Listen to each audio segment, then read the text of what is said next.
तो स्वागत है आप सबका दोस्तों सीए ड्रीम्स के ऑफिशियल यूट्यूब चैनल पर, जहाँ पर हम लोग CA foundation paper number 1 principles and practice of accounting को कवर कर रहे हैं। तो इसमें चलिए अब हम लोग आगे बढ़ते हैं। हम लोग का इस समय यूनिट 1 का chapter number 3 basic accounting terms ये चैप्टर चल रहा है।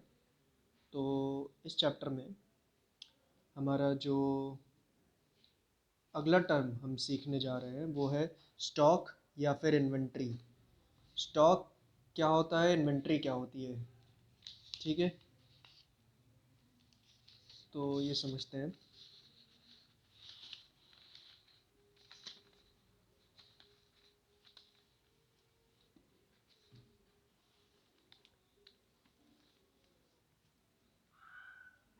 मान लीजिए ये हमारा बिजनेस है, ठीक है।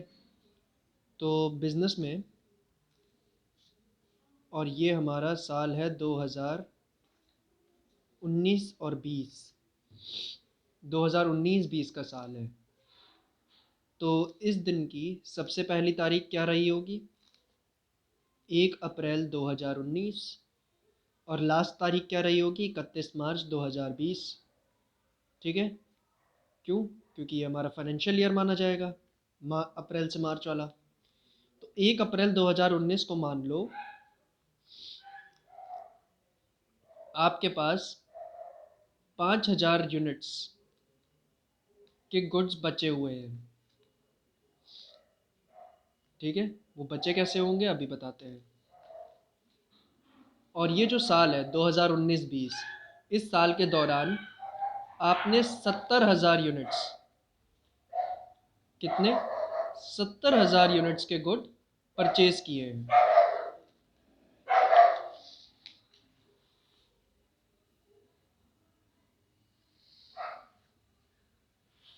70,000 यूनिट्स के गुड परचेज किए हैं, ठीक है।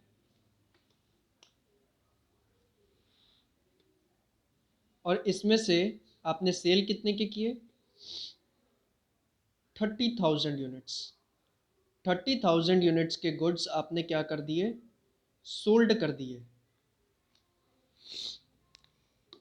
ठीक है। 30,000 यूनिट्स के गुड्स सोल्ड कर दिए। तो अगर आपने 70,000 यूनिट्स गुड्स खरीदे थे, 5,000 यूनिट्स के गुड पहले से ही पड़े हुए थे आपके पास, तो कितने टोटल यूनिट्स थे आपके पास? आपके पास 75 यूनिट्स थे, उसमें से आपने बेचे कितने? 30,000 यूनिट्स, ठीक है। तो बचे कितने? बचे आपके पास 45,000 यूनिट्स के गुड। तो अगर मैं ये कहूँ 31 मार्च 2020 को आपके पास 45,000 यूनिट्स के गुड्स बच गए हैं,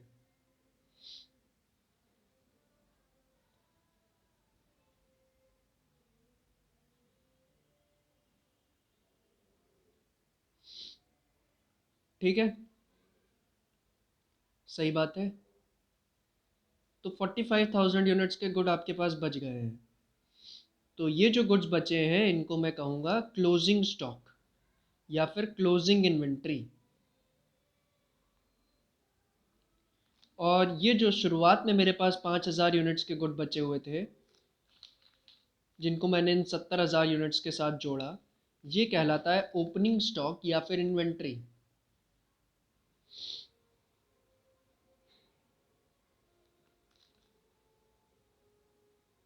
ठीक है। ओपनिंग स्टॉक या फिर ओपनिंग इन्वेंट्री, ठीक है दोस्तों। चलिए ठीक है। अब ये जो 31 मार्च 2020 को साल ख़त्म हो रहा है, इसके बाद नेक्स्ट फाइनेंशियल ईयर कौन सा होगा? 2020-21। इसकी सबसे पहली डेट क्या होगी? 1 अप्रैल 2020। तो जो 31 मार्च 2020 को क्लोजिंग स्टॉक बचा है, वो बताओ 1 अप्रैल 2020 को का ओपनिंग स्टॉक होगा कि नहीं, यानी 45,000 यूनिट्स, ठीक है। ये इस दिन का ओपनिंग स्टॉक बन जाएगा, यानी नेक्स्ट फाइनेंशियल ईयर का ये ओपनिंग स्टॉक बन जाएगा। तो एक फाइनेंशियल ईयर का जो क्लोजिंग स्टॉक होता है वो नेक्स्ट फाइनेंशियल ईयर का ओपनिंग स्टॉक बन जाता है अपने आप, ठीक है। क्यों? क्योंकि वो इमिडिएटली नेक्स्ट डेट पे ही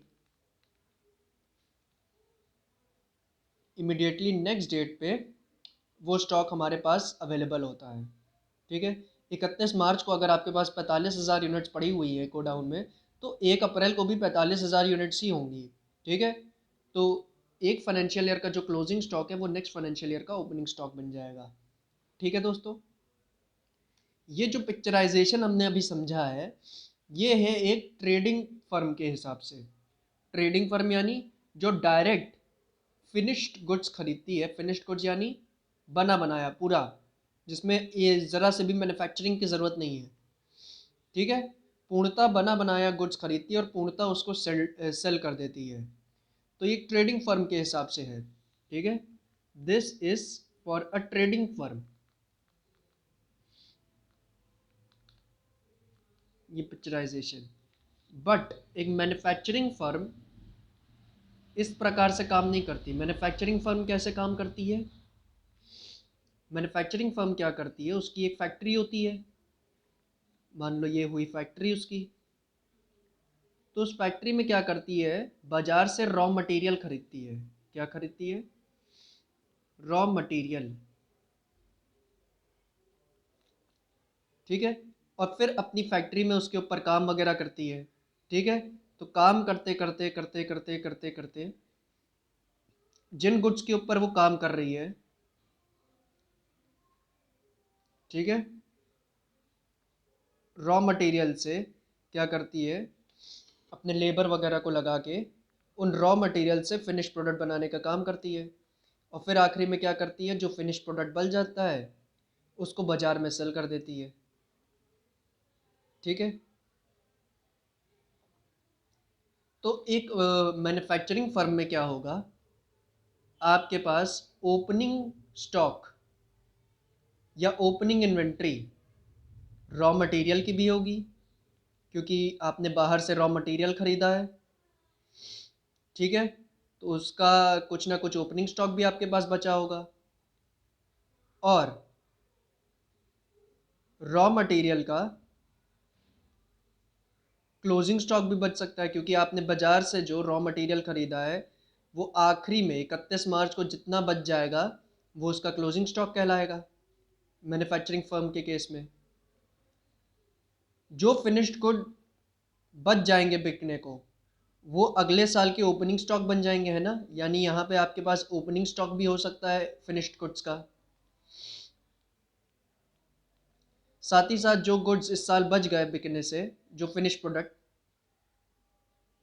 वो क्या होंगे, वो क्लोजिंग स्टॉक हो जाएंगे इस साल के।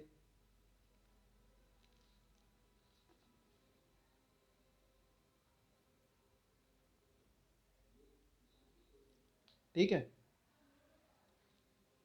लेकिन इसके अतिरिक्त दोस्तों एक और महत्वपूर्ण बात है। क्या? और क्या महत्वपूर्ण बात है कि आपका जो रॉ मटेरियल है और आपका जो फिनिश्ड गुड्स है, इसके बीच में, इसके कन्वर्जन के बीच में काफ़ी समय होता है। ठीक है, तो अगर 31 मार्च को मान लो आपने कोई रॉ मटेरियल डाला फैक्ट्री में बनने के लिए, और 31 मार्च 12 बजे तक वो रॉ मटेरियल क्या हुआ, फिनिश्ड गुड में कन्वर्ट नहीं हो पाया, तो ऐसे जो रॉ मटेरियल है जो बीच में अटका हुआ है, ठीक है, जो रॉ मटेरियल बीच में अटका हुआ है, तो उसको हम क्या कहते हैं, उसको हम कहते हैं वर्क इन प्रोग्रेस। यानी उसको फैक्ट्री में डाल दिया है, तो अब वो रॉ मटेरियल नहीं रहा, उस पर काम चल रहा है। ठीक है, लेकिन अभी तक वो पूरी तरह फिनिश प्रोडक्ट भी नहीं बन पाया है और 31 मार्च की तारीख निकल रही है आपकी। तो ऐसे में आपको बुक्स ऑफ अकाउंट्स बनाने हैं, तो उस टेम्परेली उस चीज़ को कुछ ना कुछ नाम देना पड़ेगा। तो उस चीज़ को हमने नाम दिया वर्क इन प्रोग्रेस। तो साल की शुरुआत में आपके पास कुछ ना कुछ ओपनिंग स्टॉक हो सकता है, किसका, इस वर्क इन प्रोग्रेस का।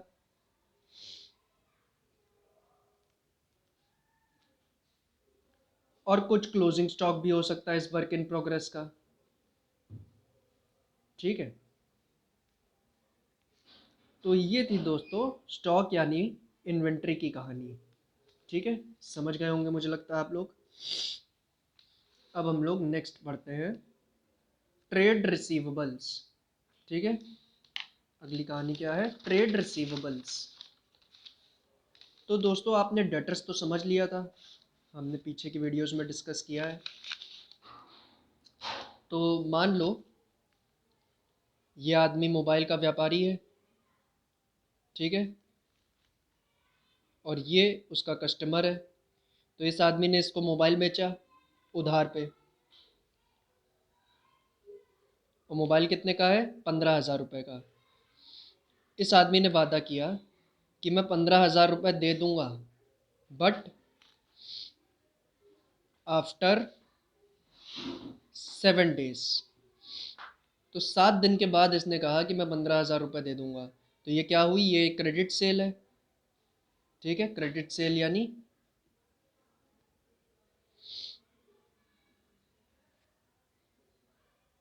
उधार की सेल। ठीक है, तो ऐसे में क्या हुआ, ये जो व्यापारी है इसको विश्वास नहीं इस आदमी पे। ठीक है, इसको इस आदमी पे विश्वास नहीं है, तो उसने क्या किया, एक बिल, एक कागज़ के टुकड़े पे कहा कि साइन करो इस पे। खुद भी साइन किया उस बिल पे, और इससे कहा तुम भी इस बिल पे साइन करो। ये रहा वो बिल। ठीक है, तो इस पे इस व्यापारी ने भी साइन किए और कहा तुम भी साइन करो, तो इसने भी साइन कर दिए। ठीक है, तो व्यापारी ने उसके ऊपर लिखा कि इस व्यापारी को इस आदमी से 7 दिन के बाद 15,000 रुपये लेने का हक है। और इस व्यक्ति के लिए ये लिखा हुआ था कि इस व्यक्ति को, इस व्यापारी को 7 दिन के बाद 15,000 रुपये देने का ऑब्लिगेशन है। ठीक है, सही बात है।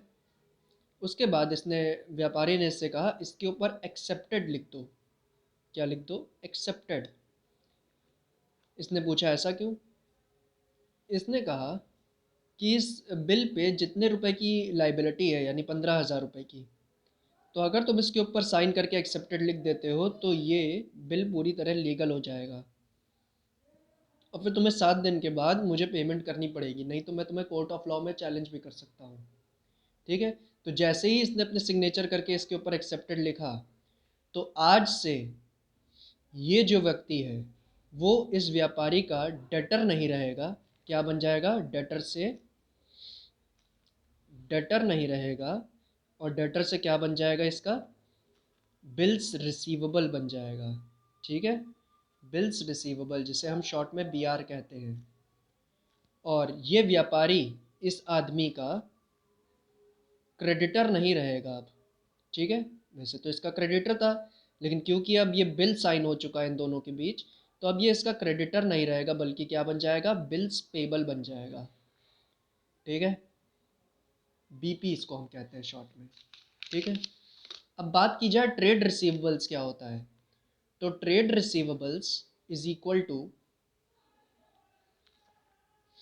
डेटर्स प्लस बिल्स रिसीवेबल, और trade payables is equal to creditors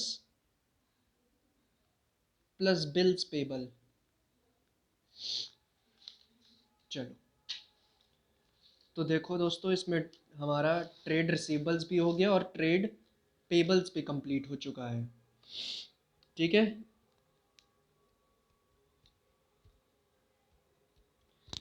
चलो, नेक्स्ट जो टर्म है वो है कॉस्ट। ठीक है, तो कॉस्ट का मतलब ये होता है किसी भी एक स्पेसिफिक प्रोडक्ट या किसी भी एक स्पेसिफिक सर्विस को अगर हम लेना चाहते हैं, तो उस प्रोडक्ट या सर्विस को लेने के लिए हमें कितनी मॉनेटरी वैल्यू चुकानी पड़ेगी, वो उसकी कॉस्ट कहलाती है। अगर मुझे ये प्रोडक्ट चाहिए, तो ये प्रोडक्ट की मॉनेटरी वैल्यू मुझे कितनी चुकानी पड़ेगी, मान लो 200 रुपये होगी। ठीक है, तो 200 रुपये क्या हो जाएगी, इसकी कॉस्ट हो जाएगी। ठीक है, अगर मुझे ये प्रोडक्ट चाहिए, तो इस प्रोडक्ट को लेने के लिए मुझे कितनी मॉनेटरी वैल्यू चुकानी पड़ेगी, वो क्या हो जाएगा इसका, वो इसकी कॉस्ट हो जाएगी। ठीक है, चलिए,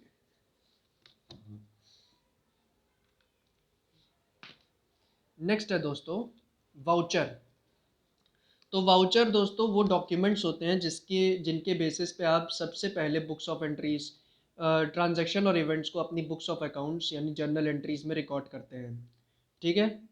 तो ये डॉक्यूमेंट्स बेसिकली अलग अलग प्रकार के होते हैं। कैश मेमो हुआ, इनवॉइस हुआ, ठीक है, अलग अलग प्रकार के बिल्स हुए, debit note, credit note, receipts. ठीक है। तो ये सब आपके वाउचर्स कहलाते हैं। ठीक, इसके ऊपर चर्चा हो गई। अब ये आया डिस्काउंट। तो डिस्काउंट का मतलब होता है दोस्तों, डिस्काउंट दो प्रकार से हो सकता है। ठीक है। एक डिस्काउंट होता है ट्रेड डिस्काउंट। ठीक है। एक डिस्काउंट होता है ट्रेड डिस्काउंट, इसको हम लोग जर्नल में भी देखेंगे डिटेल से। तो अभी के लिए आप ये समझ लीजिए, एक डिस्काउंट होता है ट्रेड डिस्काउंट, जो कि जो सेलर होता है गुड्स का, वो लोगों को बस लालच देने के लिए कि हमारा आके गुड्स खरीदो, तो तब ये डिस्काउंट देता है वो अपने बायर्स को। और ये डिस्काउंट वो देता है केवल गुड्स की एमआरपी के ऊपर। ठीक है। एमआरपी के ऊपर वो डिस्काउंट देता है, यानी एक्चुअल प्राइस के ऊपर डिस्काउंट नहीं देता, एक्चुअल सेलिंग प्राइस के ऊपर। लेकिन दूसरा डिस्काउंट होता है कैश डिस्काउंट। ये डिस्काउंट वो तब देता है अगर वो चाहता है कि जो हमारा बायर है वो उधार पे सामान ना ले जा पाए, और अगर ले जा रहा है तो जल्द से जल्द पेमेंट कर दे, तो वो गुड्स की सेलिंग प्राइस के ऊपर डिस्काउंट देता है। ठीक है। नेक्स्ट है दोस्तों बैड डेप्ट। बैड डेप्ट का मतलब क्या? बैड डेप्ट का मतलब ये कि अभी हमने इससे बात की थी ना, ये मोबाइल वाला एग्जांपल लिया था। ये आदमी क्या था, इस आदमी का डेटर था, है ना। अगर मान लो कोई ऐसा कारणवश आ जाए कि ये 7 दिन के बाद पेमेंट नहीं कर पा रहा है इसे। ठीक है।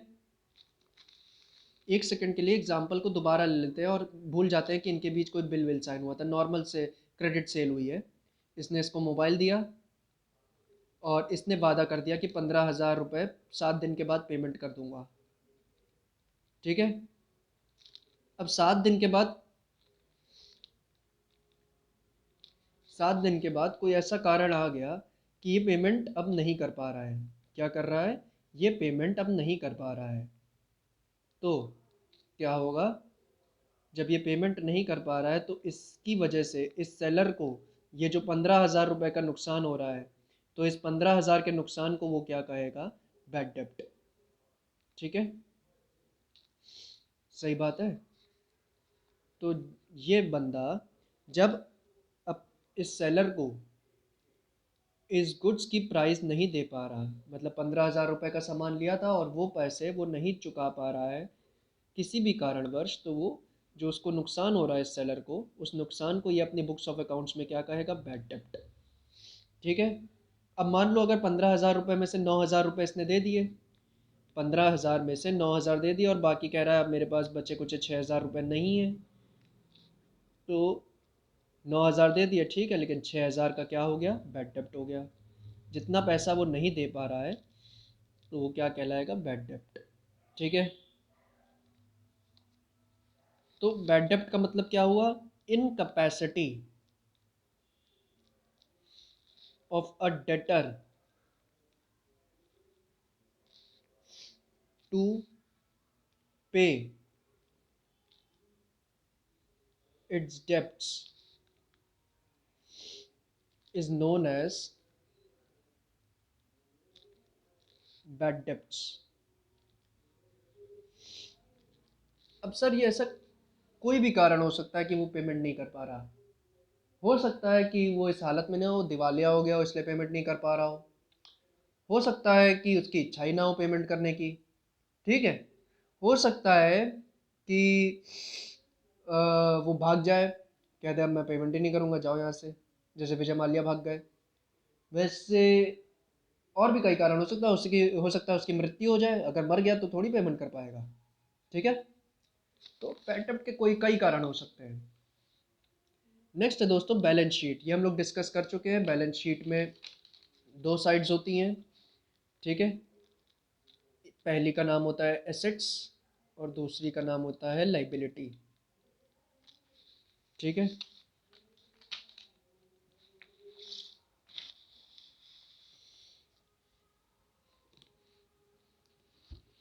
नेक्स्ट है दोस्तों बुक वैल्यू।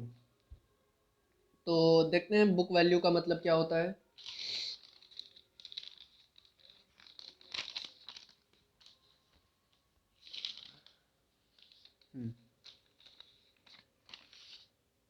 मान लो दोस्तों हमने 1 अप्रैल 2016 को एक फिक्स्ड एसेट खरीदी 80,000 रुपए की। ठीक है। अब क्या होता है, जो हम फिक्स्ड एसेट खरीदते हैं हर साल उनकी कीमत में थोड़ी ना थोड़ी कमी आती है, और वो जो कमी आती है उसको हम कहते हैं डिप्रिसिएशन। तो मान लो ये जो फिक्स्ड एसेट हम खरीद रहे हैं इस पे हर साल 10% की कमी आएगी, यानी इस पे हर साल का 10% का डिप्रिसिएशन लगेगा। तो पहले साल यानी 2016-17 में कितने रुपए का डिप्रिसिएशन लगेगा? 8,000 रुपये का। ठीक है। तो कितने की वैल्यू बची मशीन की? 72,000। तो 72,000 की वैल्यू बची ना। ये कब है इसकी वैल्यू? 1 साल बाद, यानी 1/4/2017 को। तो ये 1/4/2017 को क्या कही जाएगी? इसकी बुक वैल्यू, यानी डिप्रिसिएशन माइनस करने के बाद जो वैल्यू बचती है उसको हम कहते हैं बुक वैल्यू उस फिक्स्ड एसेट की। अब फिर से उसके ऊपर 1 साल का डिप्रिसिएशन लगेगा, तो कितने का लगा? 8,000 का। ठीक है। तो कितने की वैल्यू बची? 64,000 की। कब? 1/4/2018 को। और ये जो 64,000 की वैल्यू बची है ये एक जो 1/4/2018 की क्या है? बुक वैल्यू है। ठीक है। नेक्स्ट है दोस्तों बुक्स ऑफ अकाउंट्स। ये क्या होते हैं?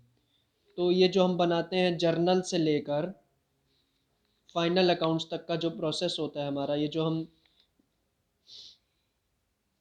जो हम किताबें बनाते हैं इन किताबों को हम कहते हैं कंबाइंड फॉर्म में बुक्स ऑफ अकाउंट्स। ठीक है दोस्तों। चलिए, तो इस वीडियो के लिए दोस्तों अभी इतना ही रखते हैं, बाकी का नेक्स्ट वीडियो में देखेंगे। तो चैनल को सब्सक्राइब कर दीजिएगा, वीडियो को लाइक एंड शेयर ज़रूर कर दीजिएगा। इस वीडियो के लिए धन्यवाद।